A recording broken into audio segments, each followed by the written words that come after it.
وطن جنت نشان دی. د کابل ښار په زړه کې د شهرنو یا نوي ښار پارک د جوړولو او بیارغونې چارې د خصوصي او عامه مشارکت پروژې په چوکاټ کې پیل شوې. د یاد پروژې چارې چې د کابل ښاروالۍ له لوري پر مخ وړل کېږي د بیارغونې ټولټال لګښت یې 1,904 میلیونه 28,204 افغانیو ویل شوی دی.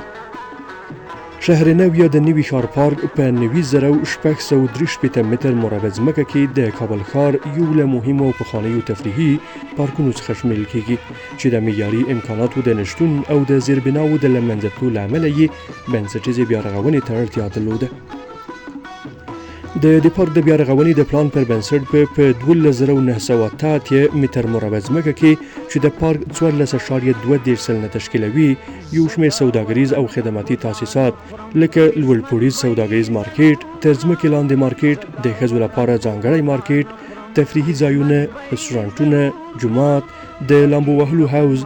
وسایطو ته تمځای یا پارکینګ، سپورتي او کلتوري سیمې او د فاتحې ویلو سالون د نړیوالو معیارونو له مخې د 3 کلونو په موده کې جوړ شي. همداراز 8,213 متر مربع نوره سیمه د زینتي بوټو او نیالګیو د کینولو، زرغونو سیمو، د چاپیریال ساتنې سیستم، پوښلي او آزادو تفریحي امکاناتو لکه ورزشي کمپلیکس، کوچنی ژوبڼ، آبي پارک، ګلخانې، د هنر او کلتور ګالرۍ او سوناته ځانګړې شوې ده. د سربیره به په یاد پارک کې د 9,455 متر مربع په کچه پلې لارې هم په بنسټیزه توګه بیا ورغول شي.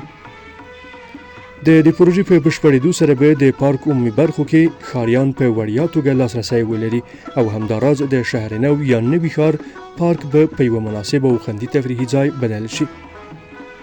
همداراز د قرارداد د مادو له مخې شرکت د یاد پارک د تاسیساتو د پلورلو، ګروۍ،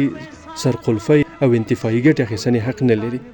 د مالی موډل له مخې د یادې پروژې عواید د 10 کلونو لپاره تنظیم شوي دي چې په دې موده کې به له سوداګریزو تاسیساتو څخه 10 سلنه عواید د کابل ښاروالۍ بانکي حساب ته لیږل کېږي.